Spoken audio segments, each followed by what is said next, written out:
মাত্র ওষুধ দিল, কাশছেও কয়েকদিন ধরে। যে দেখো, দাঁড়াও, এটা মিস কল দিতে বলছে, এটা নাম্বারে মিস কল দে। এটা হচ্ছে জলদি করে, ওটা হচ্ছে গিয়ে আপনি। হ্যালো বন্ধুরা, সুপ্রভাত, সকলকে জানাই আমার নতুন ব্লগে স্বাগত। সকালে উঠেই দেখি এক বালতি কাপড় হয়ে গেছে জমা। কি করব ভাবতে ভাবতে ভাবলাম আমাকেই তো ধুতে হবে, তাই চলে আসলাম একবারে কলপারে। জল আর সার ভালো করে গুলিয়ে দিয়ে দিব এখন এক বালতি কাপড় ভেজাতে। দুদিন ধরে শরীরটা এত খারাপ, ভাবছি যে ভিডিও করব না, কিন্তু আবার করতেও হচ্ছে, কারণ এটাই তো আমার কাজ। যেমন শ্বাস নিই ঠিক তেমন এইটাও নিই, এই হচ্ছে ব্যাপার। তো কষ্ট হলেও করতে হবে, ভালো লাগলেও করতে হয়, এটা কাজকে আমার সর্বপ্রথম প্রাধান্য দিই আমি, আমার জীবনের প্রথম কাজ। তো যাই হোক, অনেক কিছু বলছি, তারপরে দেখো চলে আসলাম হচ্ছে ঘরে। এসে দেখি মানে এত পরিমাণে নোংরা হয়েছে, বিছানার চাদরটা কয়েকদিন ধরেই কাচা হয়নি। আর গরম তো এখন খুবই, যেহেতু গরম যাচ্ছে, তাই এটাকে 2-3 দিন অন্তর অন্তর আমরা চাইছি বেডশিটগুলোকে একটুখানি ধুয়ে দিতে।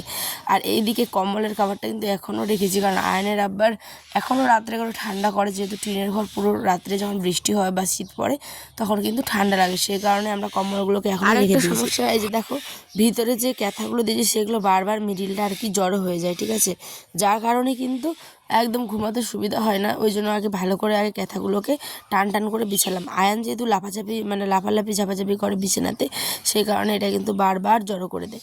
চলো, বিছানা গুছানো কমপ্লিট। এবার ঘরটাকে, বাসি ঘর এখনও ঝাড় দিব, ঝাড়টার দিয়ে যাব হচ্ছে কাপড়গুলো কাচতে। এই তো এখন এইটুকু হয়ে গেছে, বারুণে বৃহস্পতিবার আবার হাটে নিতে হবে। তো তাড়াহুড়ো করছিলাম, সেই কারণে কাপড় কাচাটা আর দেখাতে পারিনি। এখানে ডাইরেক্ট চলে আসলাম কাপড়গুলো শুকাই দিতে। বাড়িতে দেখেছো কত ধান, কত ভুট্টা, তোমাদের বাড়িতেও নিশ্চয়ই এখন ধান ভুট্টা শুকাচ্ছ তোমরা, এখানেও আমাদের এদিকেও প্রত্যেকটা জায়গাতেই, তাই না? আর এখন যেহেতু মানে হঠাৎ করে বৃষ্টি হচ্ছে, আবার হঠাৎ করে রৌদ্র, তাই একটুখানি বেশি কষ্ট। আমরা এখন অবধি কিন্তু আমাদের ধান বাড়িতে আসেনি, কিন্তু আমরা এই কষ্টটা বুঝতে পারি যে যখন বৃষ্টি চলে আসে তখন আবার দৌড়াদৌড়ি করে ঢিপাও, আবার দৌড়াদৌড়ি করে মানে মেলে দাও, এই হচ্ছে ব্যাপার। তো এইগুলো হচ্ছে আমাদের বাড়ির অন্য অন্য লোকেদের আর কি। আর এই জায়গাটা দেখছো, এই জায়গাটা আমি উপরে উঠে মানে নাগাল করলাম, কারণ আমি নাগাল পাচ্ছিলাম না, সেই কারণে, ঠিক আছে। এবার চলে আসলাম হচ্ছে আমি কিছু রান্না বসাবো, কারণ আয়নের আব্বা এখনও চলে গেছে হচ্ছে দোকান সকালবেলায়। তখন থেকে আমি মানে একা একা কাজই করছি, ওই সকালে চলেছে, রান্নাবান্না সকাল থেকে কিছু খাওয়া হয়নি। হঠাৎ করে ফোন করলো যে ওর শরীরটা মানে খারাপ লাগছে, হঠাৎ করে গা কাঁপছে, তারপরে হসপিটালে গেছিলো, ওষুধ নিল, প্লাস হচ্ছে ডাক্তার দেখিয়েও ওষুধ নিয়েছে। আমি এখন ওই যে ভাত আলু সেদ্ধ বসাবো, আর করব হচ্ছে ডাঁটা শাকের ঝোল।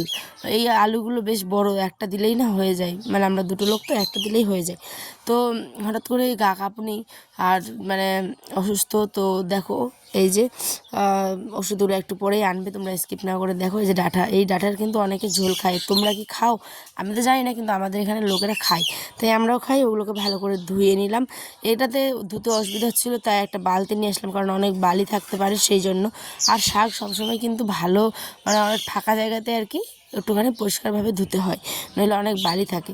এবার এখানে বসিয়ে দিলাম আমি শাক, আর দিয়ে দিলাম কিছু কাঁচা লঙ্কা, মানে 3টে কাঁচা লঙ্কা, একটু নুন, ভালো করে। আর দেখো রান্না কমপ্লিট হতে না হতে তোমার দাদাভাই কিন্তু চলে আসলো।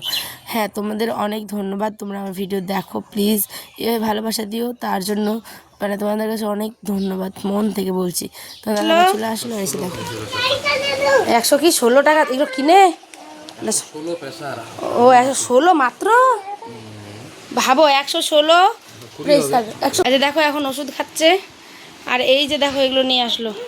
ক্যানের আবার মাথা ঘুরছিল, কাজ মানে গা কাঁপছিল, তো দেখো এই যে ওষুধ, এটা কিনে নিলে না সরকারির থেকে দিল। এই যে কী নাম, ওয়ালেট ওটস ওআরএস,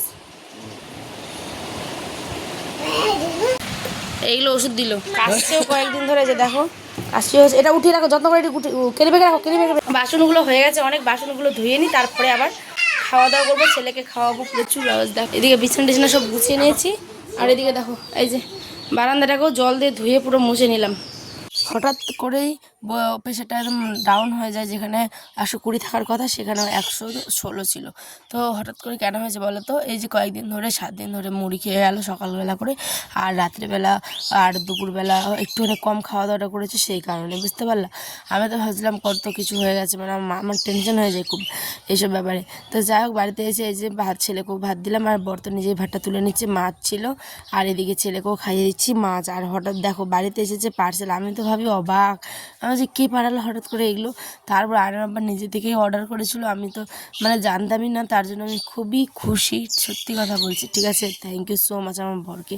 আমি যে লাইভ ভিডিওগুলো করি, তোমরা চাইলে আমার চ্যানেলে ভিজিট করতেই পারো। তো লাইভ ভিডিওগুলোতে না আমার প্রচণ্ড কথা বলতে অসুবিধা হতো, যার কারণে কিন্তু একটা মাইকের প্রয়োজন। তো আমার হাজব্যান্ড কিন্তু ওটা বুঝতে পেরে, দেখো মিশো থেকে এই যে এটা কিন্তু আল্লাহ যেরকম দেখাইছিল ওরমই, এই জন্য বলছিলাম যে ঘুমাই তারপর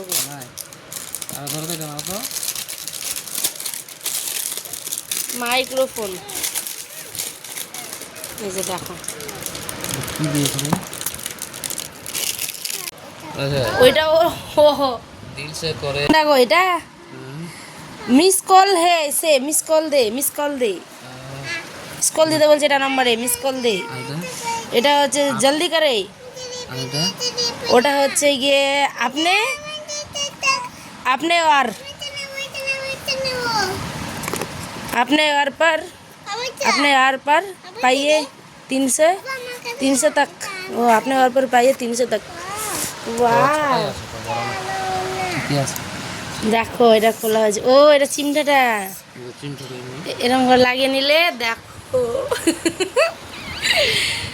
আরো উপরে গো। হ্যাঁ ঠিকই আছে, ঠিকই আছে, হ্যাঁ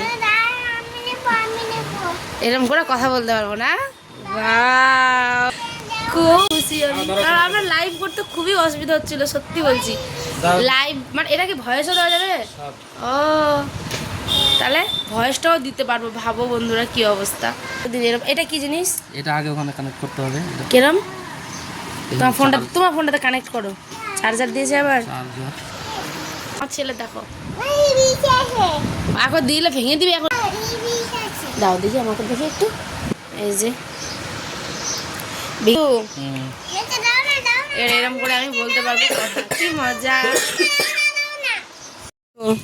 তোমাদের প্রিয় চানমণি আজ কিন্তু বাড়ি চলে যাচ্ছে, তার নানু বাড়ি থেকে। টাটা করে দাও।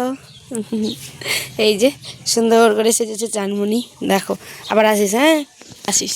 তোমরা চানমণিকে তোমরা এর আগে অনেক ভিডিওতে দেখেছো, লাইভ করলেও আসে। পুচকিটা আজ বাড়ি যাচ্ছে, নানু বাড়ি এসেছিলো, তো বাড়িতে একদিন যেতেই আসিস আবার, হ্যাঁ। তো এদিকে চানমণিও চলে গেল, চানমণি হচ্ছে আমার বড় শ্বশুরের নাতনি, তো ওই বাড়ি চলে গেলো। আর তারপরে দেখো 2বার ভাত রান্না করি আমি। এই যে আয়নার আবার যেহেতু প্রেশার হলো, প্রথমে আমি তো অল্প চাল রান্না করেছিলাম, তারপরে দেখো আবার দুপুরবেলায় কিন্তু ভাত বসিয়ে দিয়েছি প্রেশারে। তো ব্লগটা কন্টিনিউ করিনি, দেখাবে নেক্সট ব্লগে। সকালে ভালো থেকো, সুস্থ থেকো, টাটা, আল্লাহ হাফেজ।